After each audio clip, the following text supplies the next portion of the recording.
Good evening. Welcome to our Township Board of Trustees meeting for Thursday, July 11th. Mr. Guzak, would you lead us in the pledge? I pledge allegiance to the flag of the United States of America and to the republic for which it stands, one nation, under God, indivisible, with liberty and justice for all.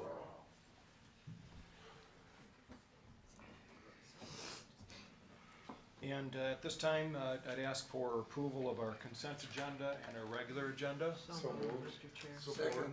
Okay, there's been a motion, it's been supported. Any discussion?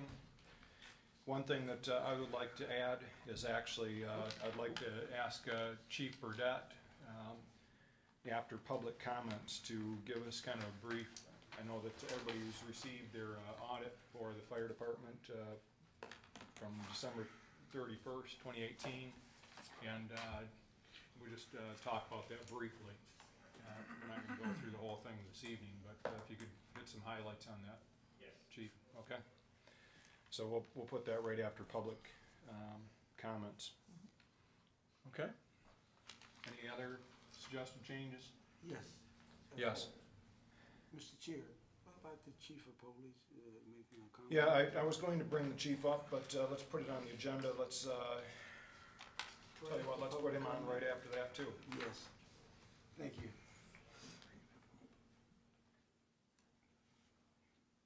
Okay.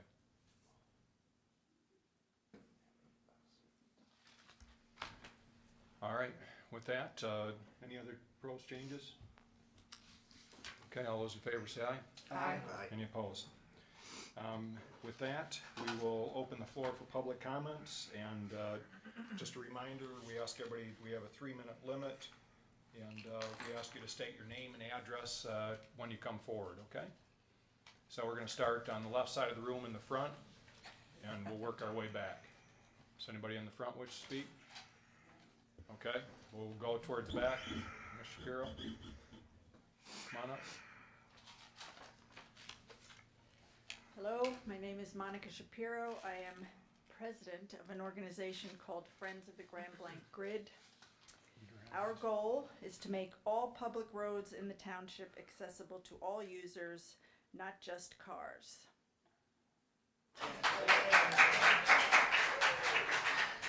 We look forward to supporting the township's efforts in bringing the non-motorized master plan to fruition. And I would like to recognize several members of my group that are here tonight.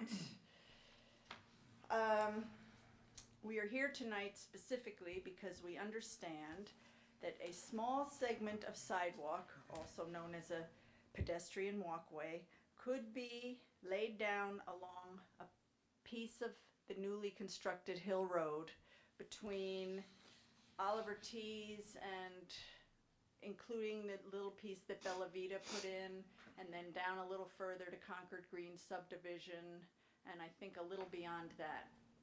That amount, that stretch, it doesn't even involve intersections. I think it has to go across the speedway. It's a little stretch of sidewalk on that nice new construction. Could be done for $20,000 to $30,000. Now, you're shaking your head. I only heard that this was possible, and what we are asking is that the township officials look into this possibility.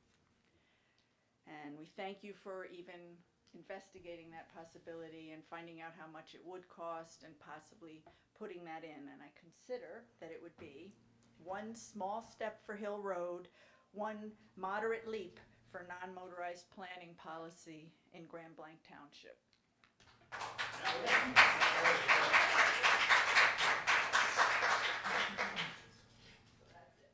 Okay, moving back towards the back of the room. Anybody else wish to speak on the left side of the room? How about on the right side of the room? Anyone wish to speak? Give us your name and address and... Scott Dickerson, 9354 Aspen View Drive. I just was wanting to thank the police department. Recently, I stopped an officer in the neighborhood when he was driving through because we've had excessive amount of speeding cars through. We live right there on, it's a straightaway between Holly Road and, no, Baldwin and Cook, Baldwin. that neighborhood between Baldwin and Cook. I think, Scott, I think you live in that Yes. neighborhood. And the cars coming out of your neighborhood through ours seem to go 40 miles an hour or so sometimes. And one incident, my wife was taking my daughter to the bus stop and almost ran them off the road. So I stopped the officer when he came through and told about it, and within a day or two he had a sign up that would tell you your speed, and that seemed to help greatly. Good. And then on another instance last year, actually, took me a while to get here, but the officer was setting up construction signs on Holly Road in front of the movie theater there. They were doing some work because they had blown over, and he's out there in the rain and wind setting them up. And I myself am a contractor, so I appreciate the effort the officer was making as opposed to just making a phone call and having someone come out and do it. So that's all. Just want to say thank you. All right, well, thank you very much. We appreciate that. Okay, anybody else on the right side? Okay, how about the back of the room, the last row there? No? Mr. Erd, you're holding out on us. Okay, with that, we will close public comment and.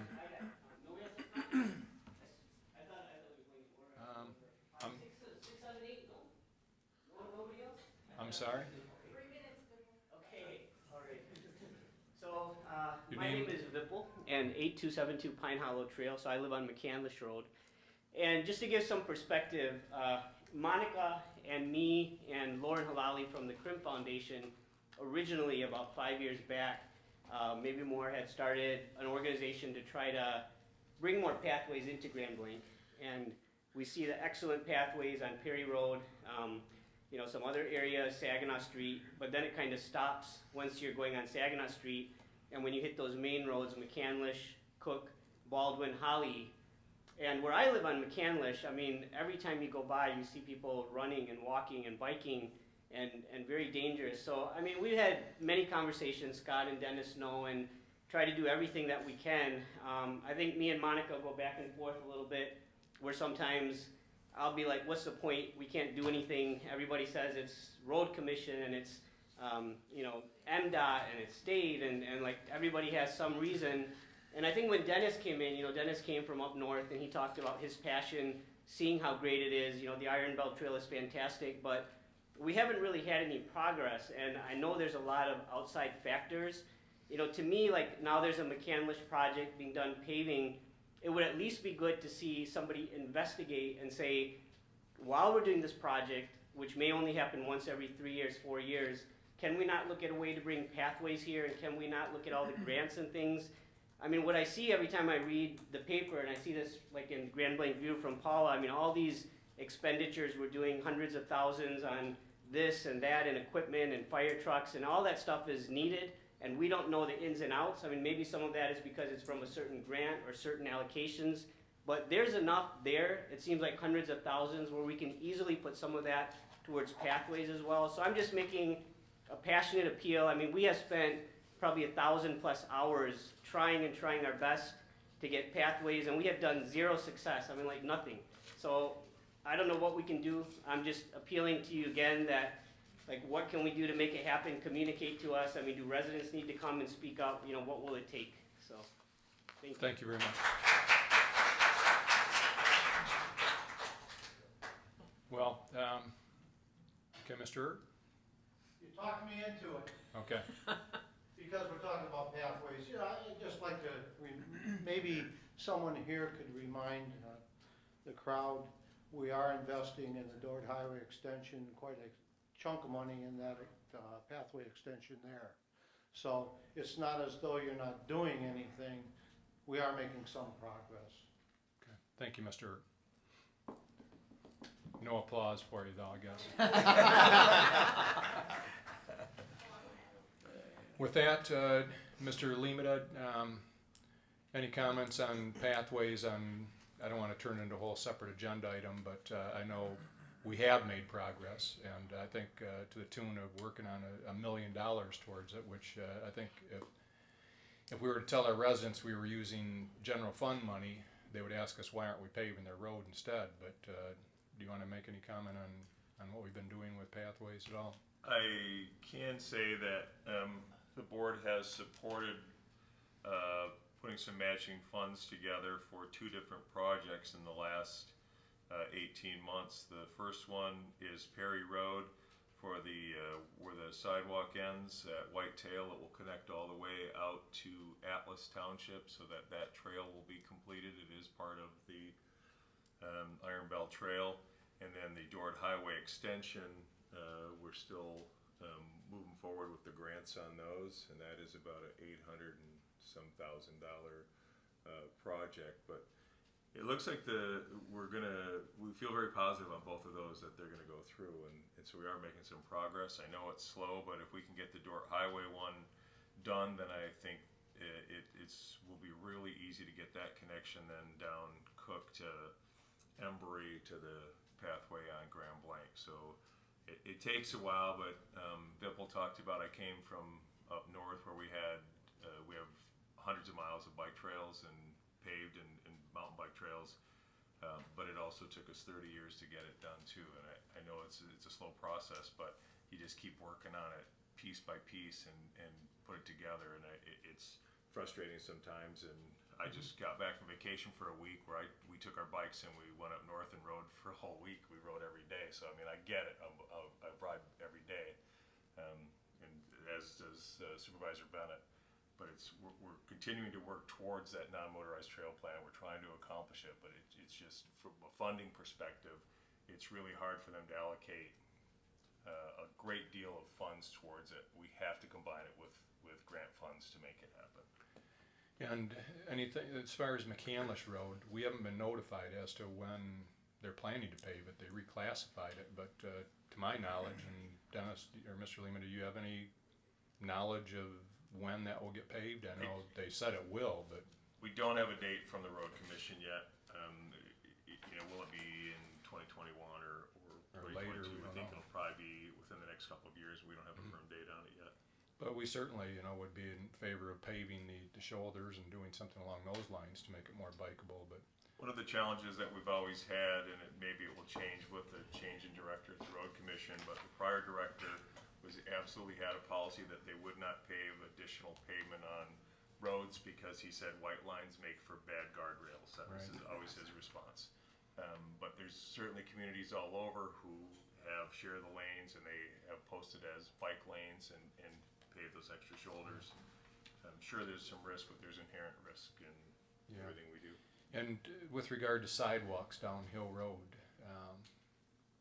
anything that you've heard of, $20,000 to $30,000 for that? Can't even comment. Don't know anything about it. I can look in. I don't know where you got the information from, but I mean, it's not a project that was planned as part of the Hill Road construction. I mean, there's. It was planned as part of it, although you did say sidewalk completion at the beginning, at the outset. East sidewalk completion, that's what they told me at the Metropolitan Planning Commission, that they would do sidewalk completion. This isn't sidewalk completion, it's just a tiny segment of additional pedestrian accessibility. So those people in Concord Green could walk.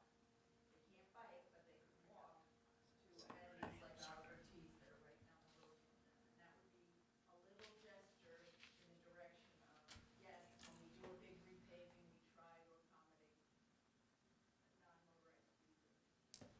I mean, I'll look into it, but we didn't have any funding set aside for it in 2018. If it's, 20,000 in the general fund. do we have? Well, of course we have Yeah. 20,000 in the general fund, but it's not. I mean, it's allocated to something else. It would require a board See what, yeah, or, amendment to change and reallocate it from some others. yes. And we'll have a discussion later on tonight of how we make up about a $30 million deficit in our, most people probably don't realize it, but Public Act 202 required us to start reporting and doing something about the unfunded liabilities in our township. Probably most people don't realize it, but we have unfunded liabilities for post-retirement benefits to the tune of, what would you say, Mr. Lehman, it would be a rough estimate? $38 million. $38 million. So it isn't like we don't have a place for those dollars, and the state is ordering us to pay those. So any extra money, the state has issued us a corrective action plan that we have to pay for, so, anyways, that aside. I'm sorry, is there a way that Atlas Township is making, a bunch of things very close to McCandless? Is there any way to tie into that project? I believe we are tying into that. Mr. Lehman had mentioned that we're on Perry Road, but some of these townships have a special millage just for pathways, and I believe Atlas may be one of those. So, that's always something that somebody could put on the ballot as well. Yes, Mr. Massey. I have Yes. a question. I have a great concern. I'd like to know where that $20,000 or $30,000 estimate came from. The 20 to 30,000 estimate Yes. for the sidewalk. Yes. I'm not sure where. The only time I've heard is from just tonight. From somebody here at the township. From somebody here at the township, or okay.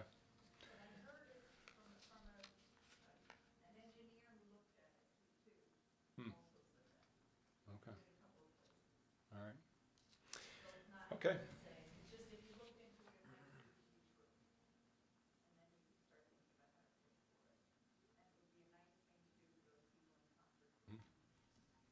Okay. And the Bellavita people, if they have an old relative there.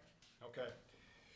Well, we've got a packed meeting tonight, so we appreciate everyone coming, and just realize that trails are probably one of our priorities here. I know as a board, we have made it a priority. So with that, I'd like Chief Burdette to please come forward and. You folks can stay for the rest of the meeting, find out where the dollars are going. Coming and going. Well, good evening. That's not of interest. Is it something you said? It wasn't me. Wow. They could find out where the $20,000 to $30,000 is going to come from. You can't even find an engineer to do it for 20 grand. Okay.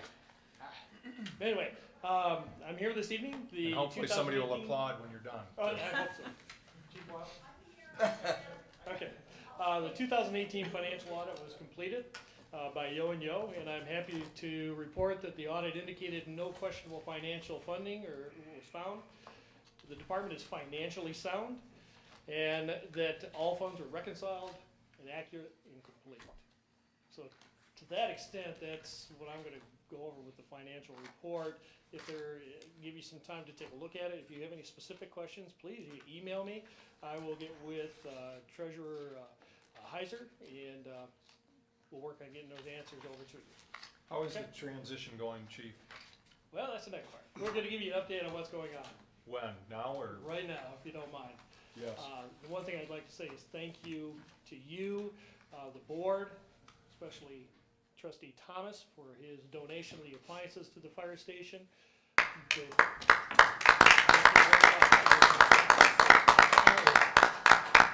Just a comment on that, Chief. Go ahead.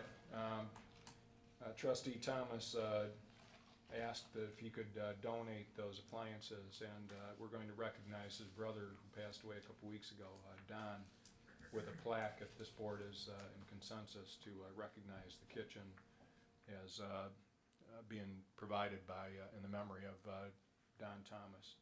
So if this board's okay with that, we're going to go ahead and do that. Absolutely. But thank you very much.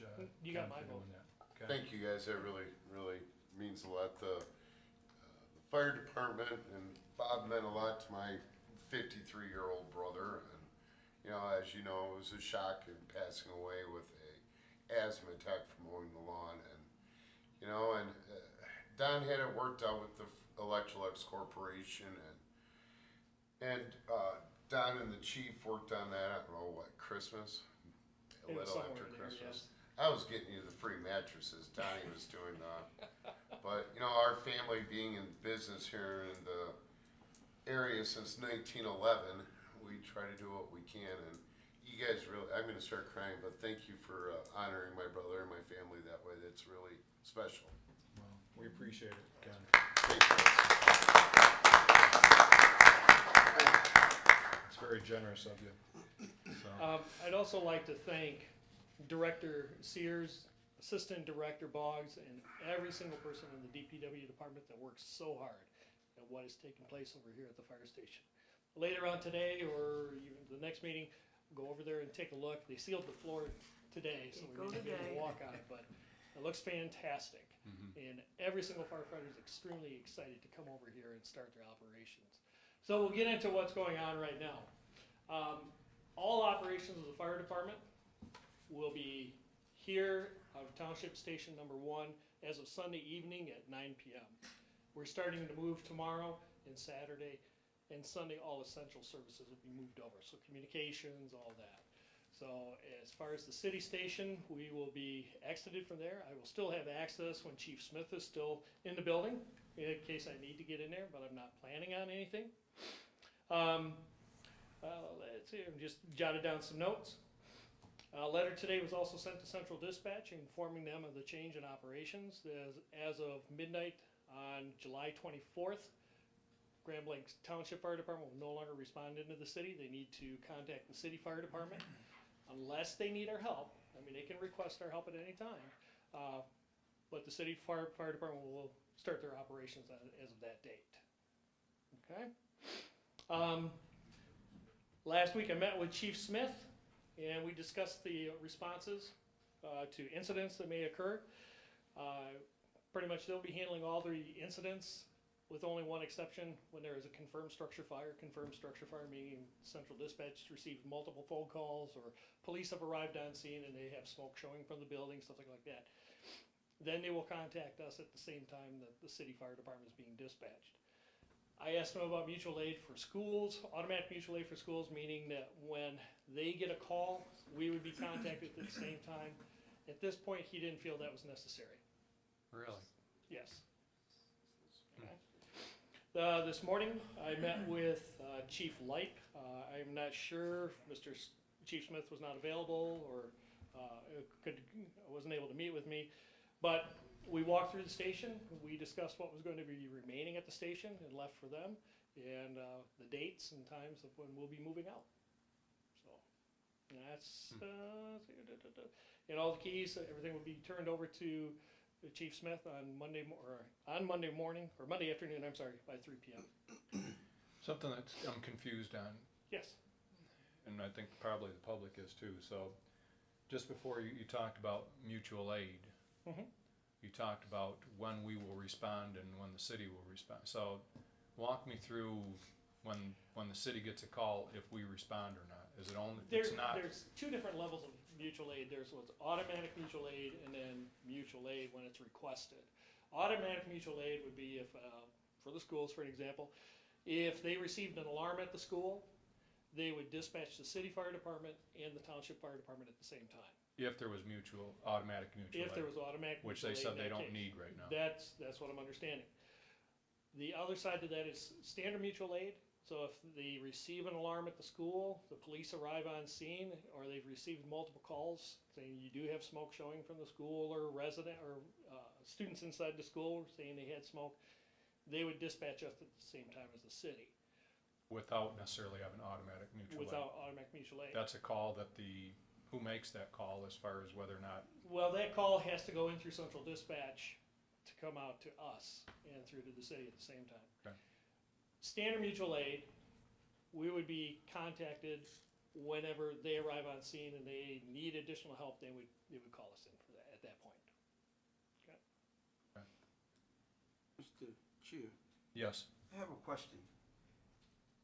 I'm not comfortable with what you said about the schools because the time it takes to respond, in my opinion, okay, it takes to respond to a fire at a school for them to rely on the township as the second phase of the mutual aid, okay? Mm-hmm. It seems like 30 minutes or 40 minutes have gone by and the fire at a school can easily get out of control within seconds or minutes. And when I mean minutes, less than 2 or 3 minutes. Mm-hmm. So, That's true. my question to you, does the school know about this? Not to my knowledge. Again, this is, at this point, this may change into the future. Or they may say, you know, we made a mistake, we want automatic mutual aid in that case. And of course, we're gonna, you know, we'll respond. You give us the call, we're gonna be there. We'll be there to help. But I hope there's never a fire at the school, but if during that period, whatever that period may be, Mhm. and there's a fatality, you can imagine what will be exploited. Oh, I understand. And this doesn't make business sense to me to protect the schools. I am for protecting the schools before something happens at the school. Right. That's, Oh, I understand, Mr. Massey, or Trustee Massey, and I agree with you. You know, fire doubles in size every single minute. And a small fire can get out of hand very quickly. But remember, if they get the call, they may get an alarm call, police arrive on scene, they do have smoke, they're gonna call back, and now it's a confirmed structure fire, they're gonna give us a call at that point also. So it's not a discount of you know, severity, but yeah, like I said, it could change into the future. but I'm thinking, if I'm wrong, correct me, the school is a partnership. It's part of the township and the city. Yes. Thank you. Well, there was a fire at the school, at the high school, Yes. the first night of the school play, right? Yes. How long did it take you to respond, even with their full time? I think it was 7 minutes. We were there in 4 minutes because Oh, we was it received the 4? call initially as an alarm. We do not respond with lights and sirens on alarms unless we get it as a confirmed structure fire. Okay. And later on we did. So 4 minutes with About 4 full time. minutes. Yes. That includes the turnout time. Mhm. Mr. Guzak? Yeah, I just had a question for Mr. Laddie.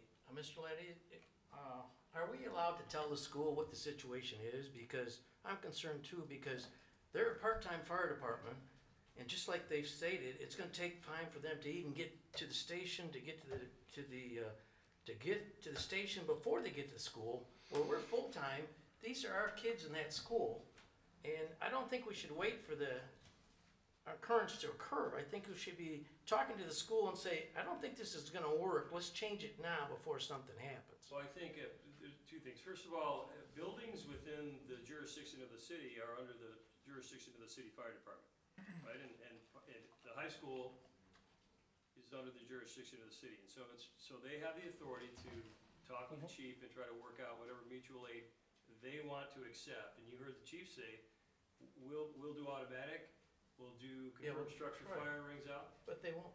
but it's their choice. I know, but I think the school should be aware of this because there's Well, a I lot of think so our too. kids that are in that school, and I don't care what the city says, they're not full-time. I think that it's certainly true that the schools should understand exactly what the arrangement is between the city and the township. And the way I'd suggest that, and the chief is very respectful and understands Right. protocol, is I would think that you and Chief Smith might say, let's answer any questions or provide information to the schools together on what the current situation is and ask them for their input.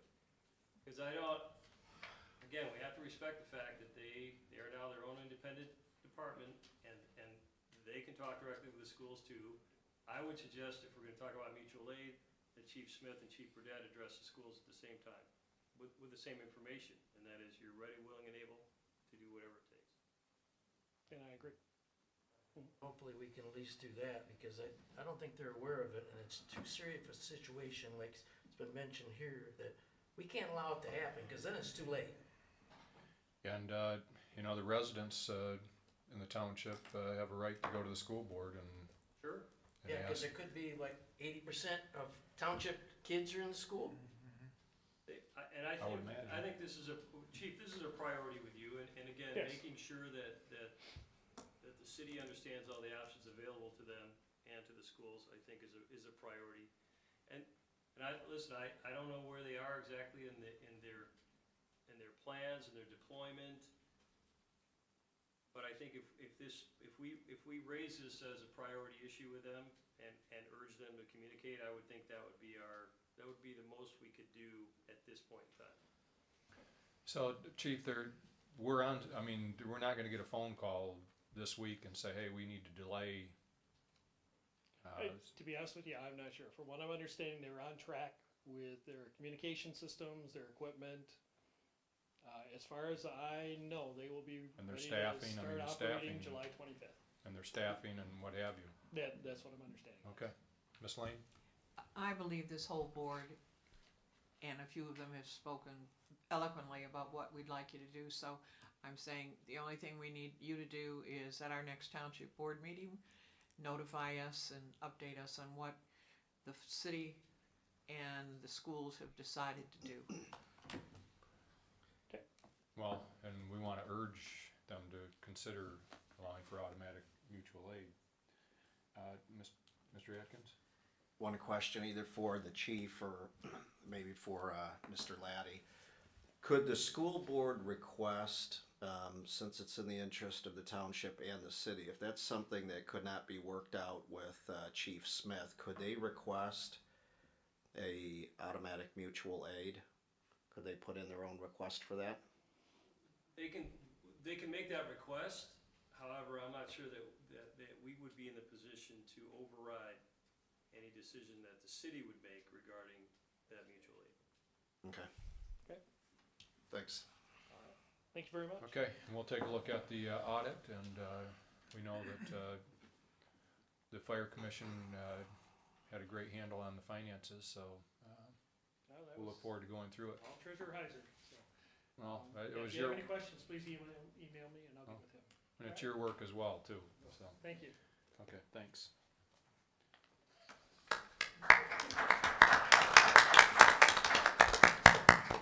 Gonna start a new tradition for applauding everybody. Chief Wiles, one of the reasons why I asked Chief Wiles to come up, we're going to have a more formal presentation next month on some recent developments, and I'll let Chief kind of walk through what that is, but it's a huge accomplishment by our men and women at the police department, and Chief Wiles especially for heading this up and coming to us about a year ago to get it initiated. But then also, I know one of our board members, and I'm not sure what you want to start with, but one of our board members today asked a question about our dispatch, and I just wondered if you could kind of go, give us kind of a thumbnail sketch of what they do. Sure, absolutely. Okay. First, let me start. Thank you for recognizing the officers that made a team of cops. I will certainly pass your appreciation along to them, so thank you. I guess let me start with the accreditation. A couple years ago, the Michigan Association of Chiefs of Police was looking for a way to enhance law enforcement across the state, to make us better at what we do as a profession. And what they came up with was an accreditation program. Now, this wasn't a program they just put together willy-nilly. This was studied and looked into, and best practice standards, practices, and policies were put together and made up this program. There's 105 standards. And the Grand Blanc Township Police Department, I'm proud to say, worked very hard to voluntarily comply with those standards. In June, end of June, we went before the Michigan Law Enforcement Accreditation Commission, and they unanimously voted to approve our accreditation based on the work that, in large part, my staff did to comply with all these standards from the top down. Our accreditation manager, Sherry Potter, and Lieutenant Bill Rennie, they were the leads on this program. And what compliance with 105 standards looks like is they have 105 written standards. Under each of those standards are somewhere between 7 and 10 substandards. Now you have to find proofs for all those standards. So we're talking between 800 and 1,000 proofs that we comply with all these different parts of law enforcement best practice, policy, and procedures. And we complied with every one of them. We are one of the first 20 law enforcement agencies in the state of Michigan to do so. We are the first municipal law enforcement agency in Genesee County to do so. So hats off to the staff and the men and women of the police department. Like I said, everyone bought into this. The officers on the street, they knew what we were doing. They were working hard towards helping us find proofs and comply with all these standards. The accreditation is good for 3 years, but we must submit yearly reports to show that we still comply with all these standards year after year after year. In 3 years, we'll have another set of assessors come, do a full review of everything we do, and to ensure that we're still in compliance. So what does that mean? It sounds good, but what does it mean? What it means is it makes us better. One of the things we try to do at the police department is continuous improvement. We try to raise that bar every day, whether it's through an accreditation program, whether it's through training, whether it's through, you name it, we try to get better. We are a service-oriented department. We try to provide a superior level of service to all our residents day in and day out, from our dispatchers who answers the phone, to our detectives that answer calls or investigate calls, to our officers that respond to homes and take complaints from residents, whether it's picking up barricades in the road, getting deer out of living rooms when they go through the plate glass window, you name it, they call, we come. And that's kind of the stance we take here in the township. There's no call too small. So it makes us better. From top to bottom. Most people think of law enforcement, they think of traffic stops, they think of arresting people. And sure, accreditation deals with that, but it deals with the administrative portion as well. We have certain fiscal responsibilities that we had to comply with for our cash accounts within the police department to make sure that those are documented properly, that they're being used properly. So anything from cash accounts all the way to, are we transporting arrested individuals properly? Do they have access to medications? A litany of items that we had to comply with. So at the August 27th board meeting, Executive Director Bob Stevenson and Accreditation Program Director Neil Rosso would like a chance to come to the board meeting and talk about the program, talk about the department, and present us with their accreditation awards. So we're looking forward to that on October 27th. Well, congratulations, and we're very proud of Thank you. receiving that accreditation. So. I know the adjudicators, or whatever you want to call it, the accreditation team was here for several days Yes. to meet with yourself and leadership of the police and to look at things. And I know Mr. Lehman and I met with them as well a couple of times, so they were very thorough. And you mentioned 8,000 pieces of documentation. So it took us over a year to comply. You get 2 years to do it, to be able to comply. We did it in a little over a year. Again, just a credit to the staff. And we're the only one in Genesee County. We're the only municipal agency. Mott Community College is a community college, and then Right. U of M Flint is a university. But Okay. municipal agency, we are the only one in Genesee County. Fantastic.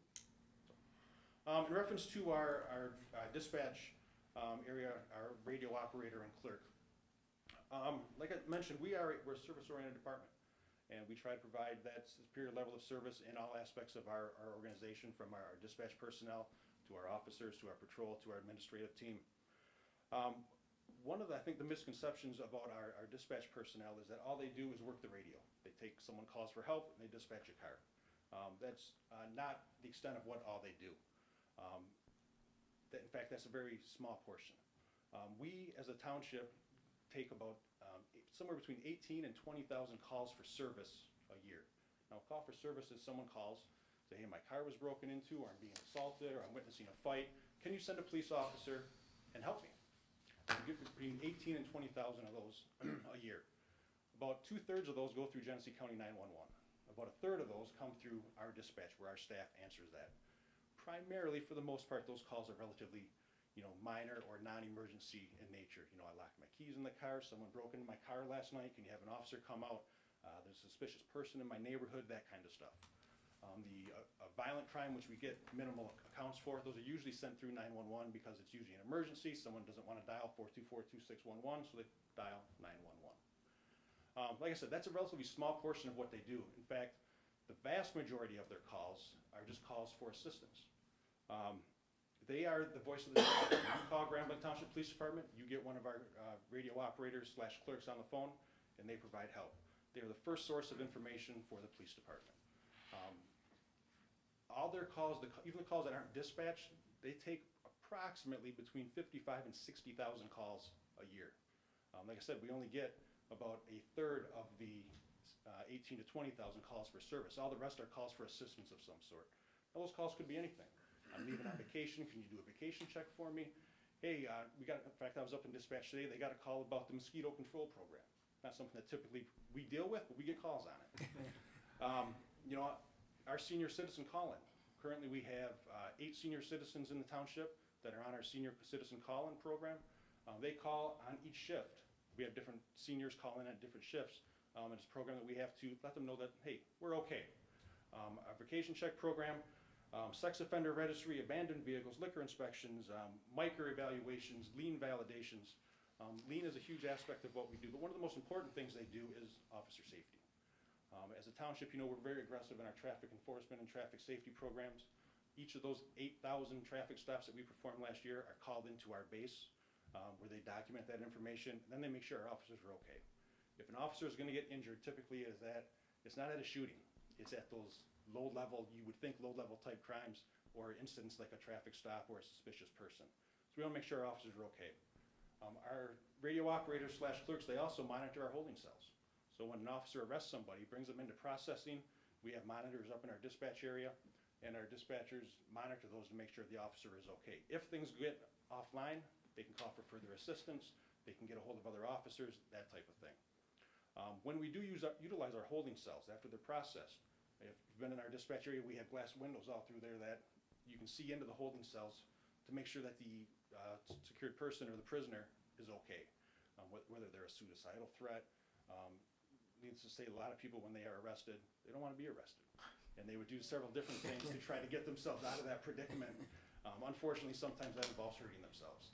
So those people monitor those people continuously through visual and through the video. We process about 1,000 warrants a year, our department alone. So what that means is we have approximately 1,000 incidents a year where we have to get a warrant either through Attorney Laddie's office or through Genesee County Prosecutor's office. The local warrants, there's a process to that. And our radio operators / clerks, they take care of that process. They put a form warrant together, they get all the information together, copy the reports, do the clerical aspects of it, and then it gets sent down to Attorney Laddie's office for his review and signature. The more significant crimes that go to Genesee County Prosecutor's office, those warrants are written, taken down by the detective, written by the prosecutor down there, and then submitted electronically back to us, and it's our responsibility to pack that warrant. And what packing a warrant means is that someone has to sit there, review all the documentation, and put in the specifics about the person. Do they have tattoos? Do they have one leg longer than the other? What color is their hair? What color are their eyes? Do they have a nose ring? Do they have earrings? All that stuff has to be put in that warrant, so when an officer comes across that person, they can identify that person. Genesee County does not do that. That falls back on the agency, and our people do that. And like I said, we do about 1,000 of those a year, so we do quite a few.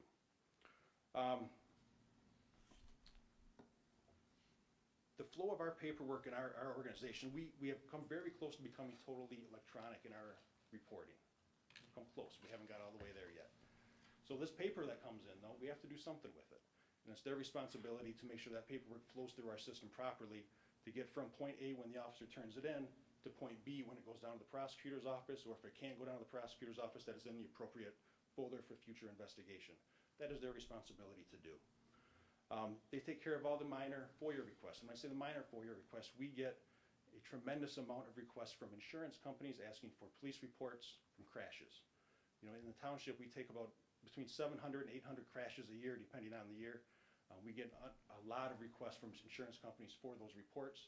Our dispatchers take care of that, our radio operators / clerks. The more significant FOIAs with police reports, Sherry Potter, my administrative assistant, takes care of those.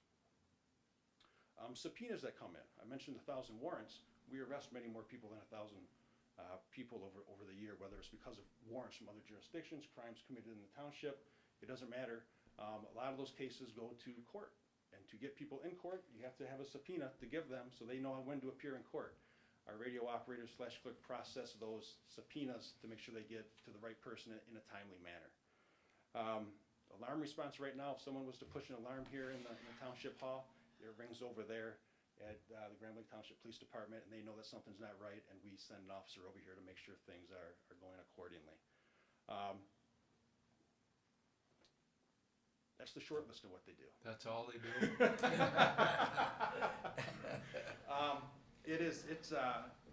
I got a great staff over there.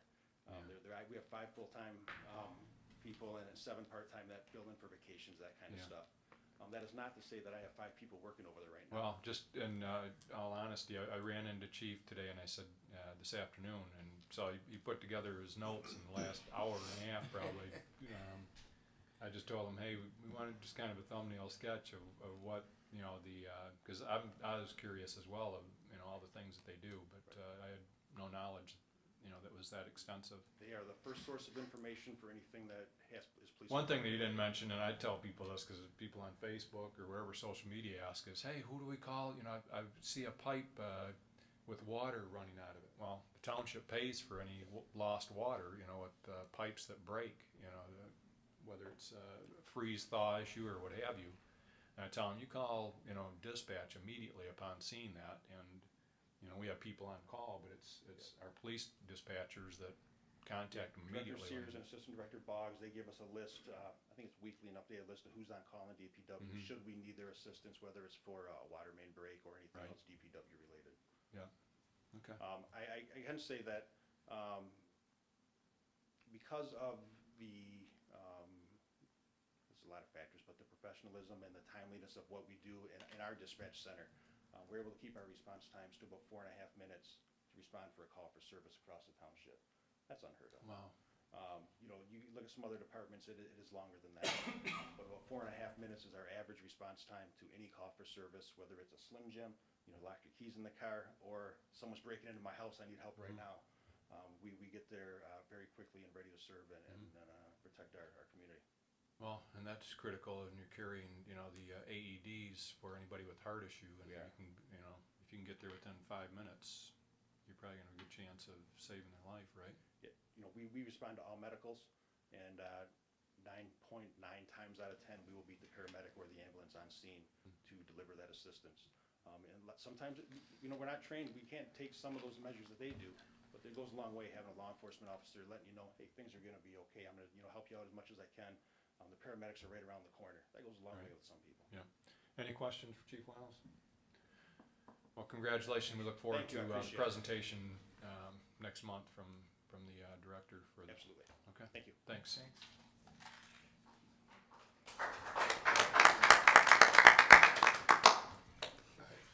Start standing ovations. Okay, with that, we're going to ask for approval of the minutes. We can either do them individually or as a whole. I'll make the motion to approve them as a whole, January 11th, or June 11th. Committee of the Whole, June 11th executive session, June 13th joint meeting with planning, June 13th regular meeting, June 25th regular meeting, and June 25th executive session. Support. Okay, any discussion? Any amendments? All those in favor say aye. Aye. Any opposed? Okay, the consent agenda items we've already approved. Operational issues, the board will consider a motion to accept the proposal from M-Terra to extend the solid waste contract for 5 years expiring in 2025. So moved, Mr. Chair. Okay, there's been a motion, it's been seconded. We had discussion on this on Tuesday. We had Mr. Dan Garman here on Tuesday to go over the Oh, I'm sorry, I didn't see you back there. But we had a presentation on Tuesday from Mr. Garman, and went through the details of that. Did anybody have any questions for Mr. Garman? Okay. And as, I guess, just a regular vote, it's not a resolution, so. All those in favor say aye. Aye. Any opposed? Okay. Item B, the board will consider resolution to adopt the Genesee County Stormwater and Flood Control Design Standard requirements. We discussed this in detail on Tuesday as well, and we talked about how we do not want to take over the responsibility for surface water, and the county takes care of that at this point. Did anybody have any further questions on that item? Okay, it's a resolution, so Ms. Lane, would you like to? I need a motion to support first, Okay, Mr. Chair. is there a motion? Make a motion to have a resolution to adopt the Genesee County Stormwater and Flood Control Design Standards. Second. Okay, there's been a motion seconded. Ms. Lane? Mr. Mansour? Yes. Mr. Thomas? Yes. Mr. Atkins? Yes. Mr. Gusak? Yes. Mr. Massey? Yes. Myself, and Mr. Chair? Yes. It's unanimous, it's Okay. approved. With that, item C, the board will consider a resolution to authorize Bikes on the Bricks, Inc. to make applications to the Genesee County Road Commission on behalf of the township for the necessary permits to allow a police escorted ride and temporarily block the intersections from Baldwin Road eastbound into Gale Road to Perry Road westbound to Belsey Road, and then northbound to westbound Maple to Genesee Road. And that's on September 7th, 2019 from approximately 10 a.m. to 1 p.m. Chief Wiles discussed that with us on Tuesday, and our involvement's very minimal in that. So moved, Mr. Chair. Second. Okay, any discussion? With that, it's a resolution, so Ms. Yes. Lane? Mr. Mansour, Yes. Mr. Thomas, Yes. Mr. Atkins. Yes. Mr. Guzak. Yes. Mr. Massey, Yes. myself, Mr. Chair. Yes. Approved. Item D, the board will consider a motion to approve the proposed 2019 Parks and Recreation Capital Expenditures Plan. We discussed this at length on Tuesday. Most of these expenditures, and I know, Mr. Thomas, you weren't able to be here, but we'll be glad to review those with you one-on-one. But for the public, most of those expenditures, if not all of them, are maintenance type things that we're not adding anything new. We're basically taking care of existing deferred maintenance, whether it's the fields, the roads leading to the different diamonds or fields, the pavilions, the roofing. In fact, we had a gentleman here at one of our prior meetings that runs a tournament, the Fire Sticks, which has over 90 teams, brings about $500,000 to the community, with him saying we need to take better care of those fields. And we have Miss Newman here this evening, which she was accompanying him, and I'm sure she feels similarly. So we were fortunate to get a grant from the county for $80,000 for helping with those fields, and so the parks millage money that's specifically earmarked for parks is where that money is coming from. So lest anybody think that we're pulling that out of our general fund, it's going to be used from our parks millage. So with that, any discussion? Mr. Chair, Yes, Mr. Massey. I have a concern as far as getting attention about the hill, as it's known as, I think. The sledding hill at Yes. Bicentennial? Yes. Okay. I know it as the hill, but Yep. there's no sign there to Tell people what it is. what the area really is. At least I have not seen a sign there. So could we include that in, after you consider it, after you think about it, what kind of sign should be erected, how it should be indicated, and et cetera? Sure. Okay. The Joe Massey sledding hill, or? Yes. Ski area. Keeps it up till the memorial. Mr. Mansour and then Yep. Mr. Thomas. So I just wanted, you clarified that the money from this, to cover the capital expenditures are gonna come from the millage plus, Yes. plus the whatever grants we are able to Right. obtain. So individual line items, are they gonna be coming back to the board again, and are they subject to the same competitive bidding process as the rest of the expenditures we make? Question. I think we talked about it on Tuesday, but Mr. Lemata? Yes and yes.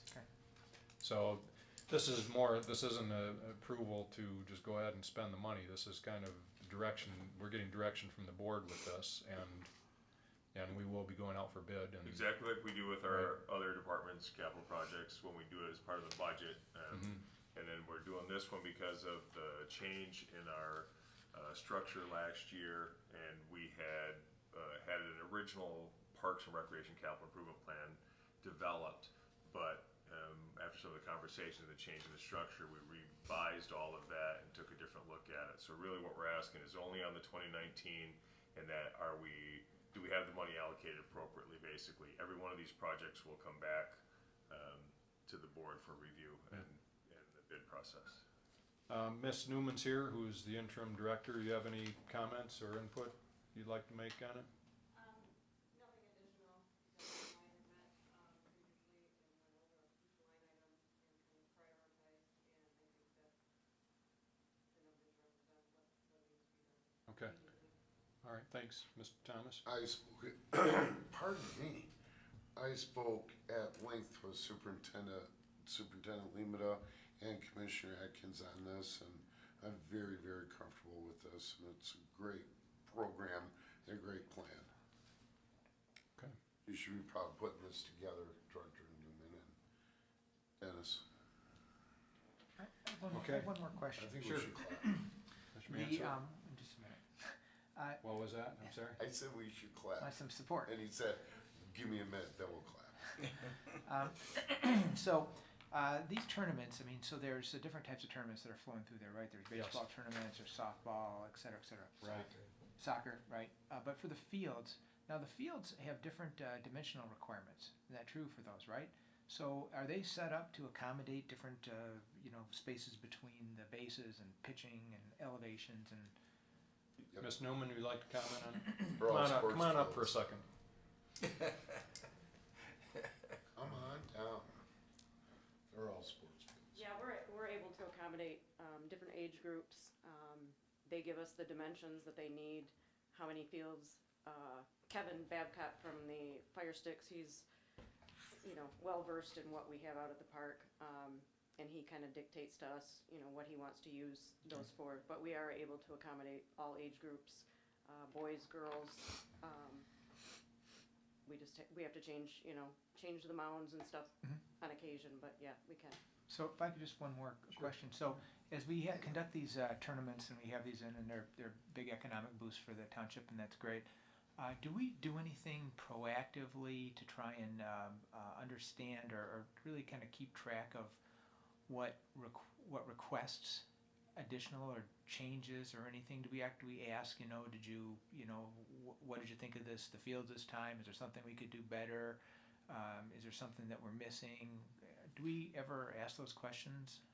We meet quite a few times with Kevin prior to any of his events, and this is the 9th year, so he's kind of fine-tuned it, and our maintenance staff, they work really well with him, and basically they know already what his requirements are, but he's very open to sitting down and discussing with us and letting us know what his requirements are. I'd like to, if we have larger tournaments like that, if we could make it a practice to maybe do either a debrief or whatever, just kind of, what can we do better next time? Yeah. Thank you. And I've communicated with him since last week's tournament and let him know if there's anything that was of concern. Great, thanks. To reach out.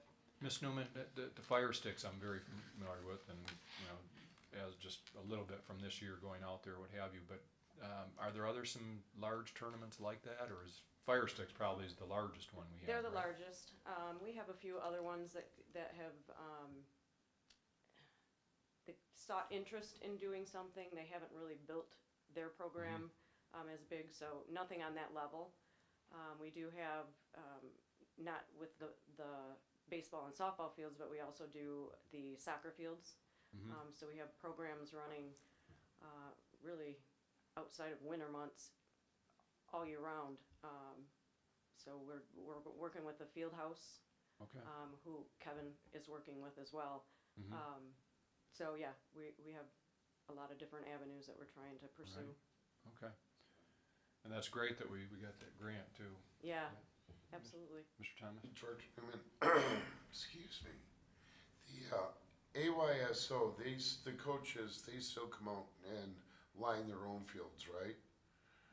We line But you set them up for their parameters? We set, yeah. And then let's not forget, what are we in our 4th year of youth football with the new? Yep. And that is really, really taken off. How many teams are we up to in youth football now?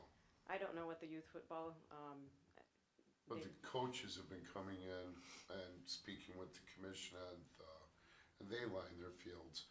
And then lacrosse is really going to be taking off too. That's the most popular sport in the United States right now, is our youth lacrosse. We just Park and Recreation, from a recreational stand, has we have girls and boys.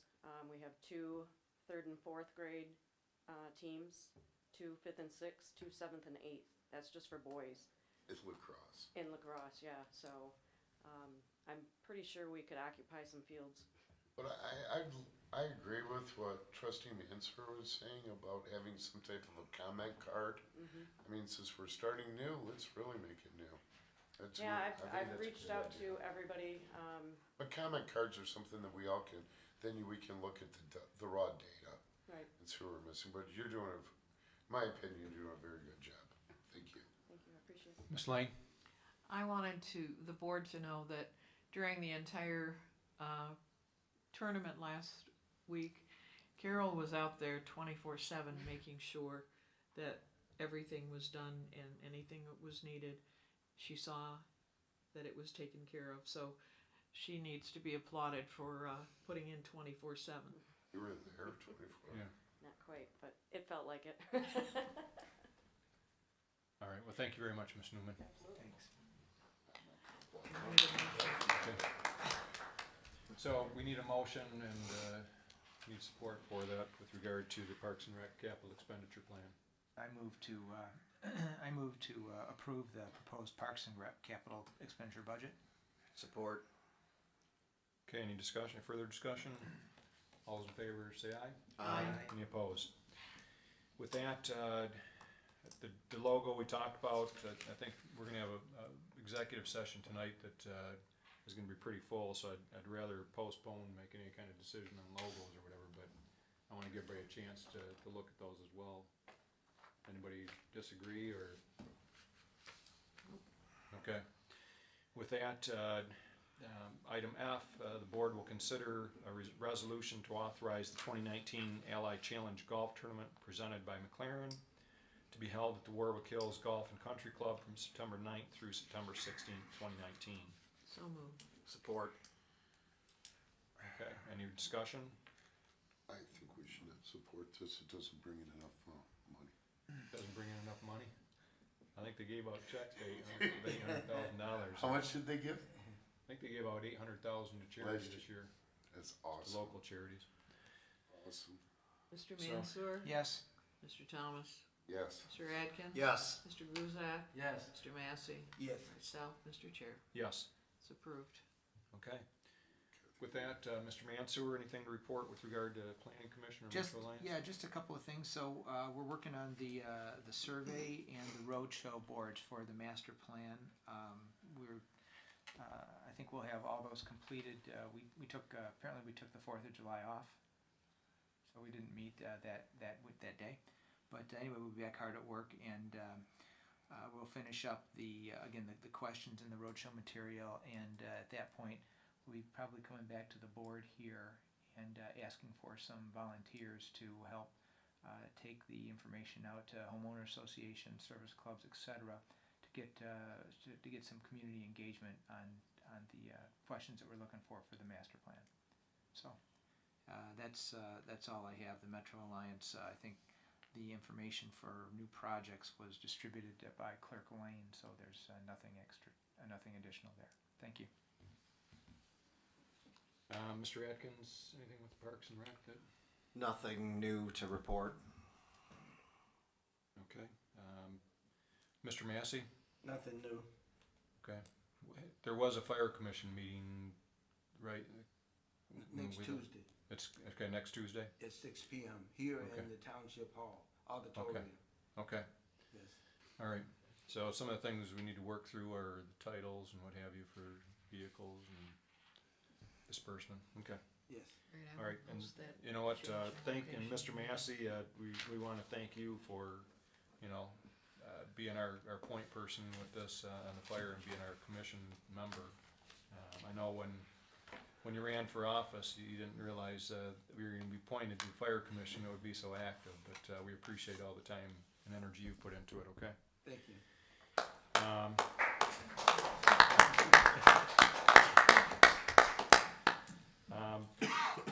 I know we had a police commission meeting, and I know Mr. Thomas, that was at an unfortunate time for you. And we had a number of things we covered, I think, and we won't be talking about that right now, but Mr. Guzak, anything on? No, not this time. Okay. Ms. Lane? I can tell the board that the school has paid the county for the special election in May, so within a couple of weeks, we will get roughly $23,000 reimbursement for the costs that we had to put out for the special election. So, What was the total cost from our school district? as I said, almost $23,000. No, that was our share. What was the total cost? There is no report like that. I'd have to check into it with the county to find out what it cost and what their share of the cost was in addition, if you'd like me to do that. Sure. I would. All right.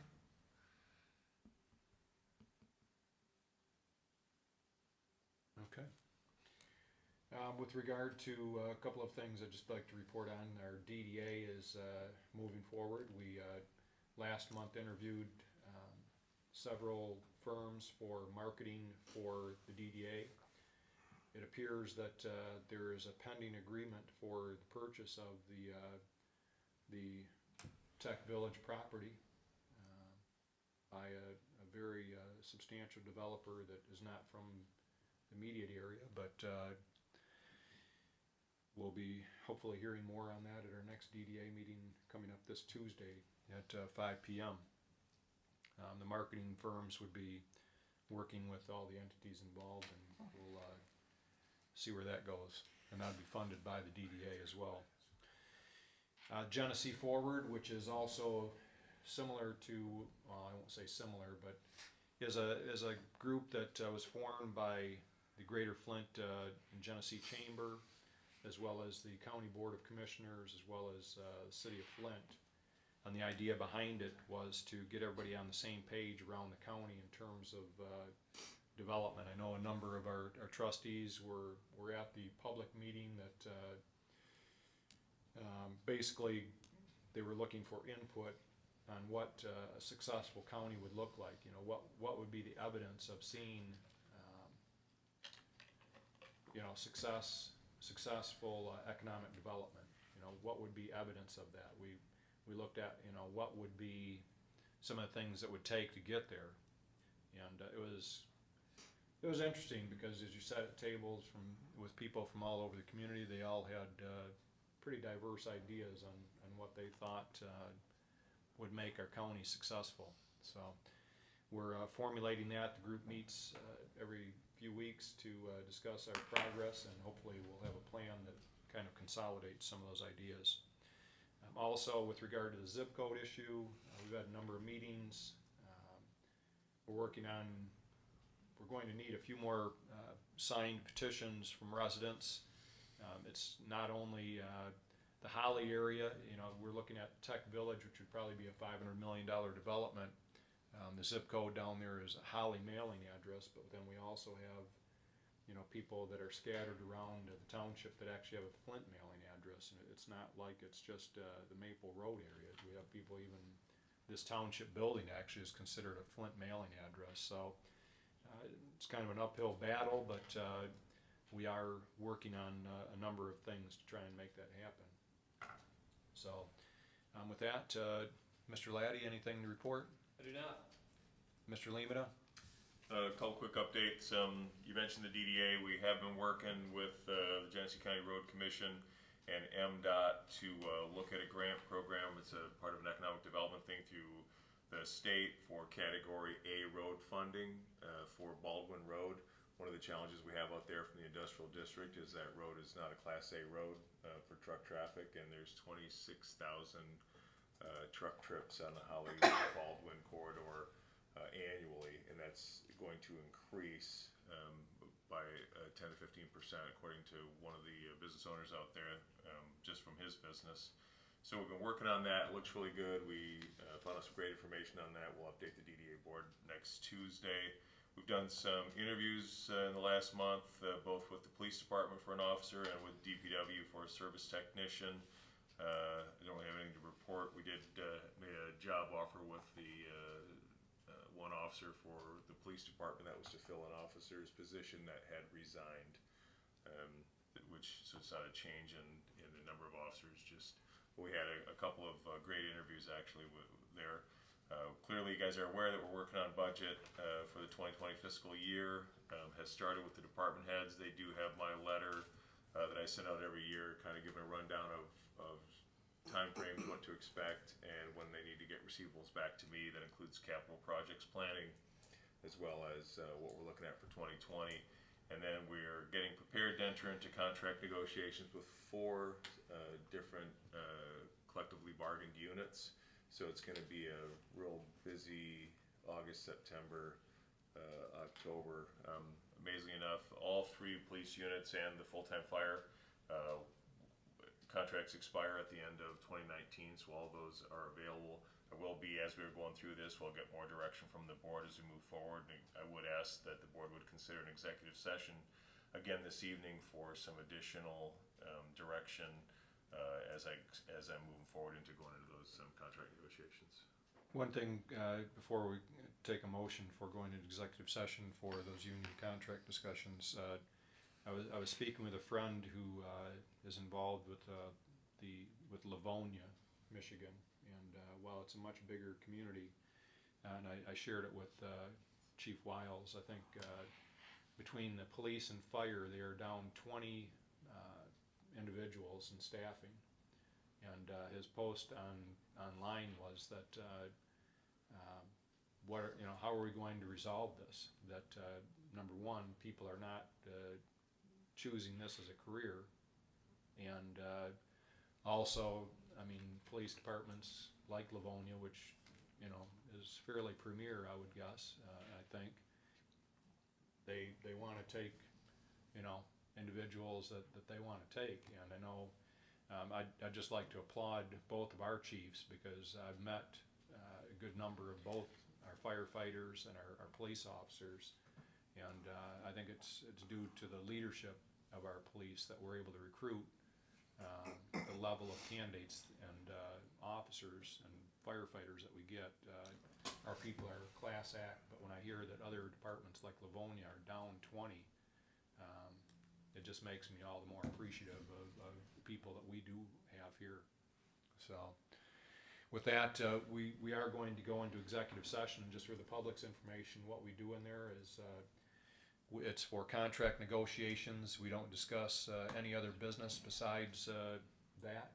Everything else we conduct is right out here in open, and we follow the Open Meetings Act strictly. So with that, would somebody like to make a motion? Dear Chair, I'll make the motion that the board go into executive session to discuss contract negotiations. Second. Okay, there's been a motion. It's been seconded. Ms. Lane? Mr. Mansler? Motion? A resolution? It's a resolution when you Yes. go into executive session. Yes. Mr. Thomas? Yes. Mr. Adkins? Yes. Mr. Guzak? Yes. Mr. Massey? Myself? Mr. Chair? Yes.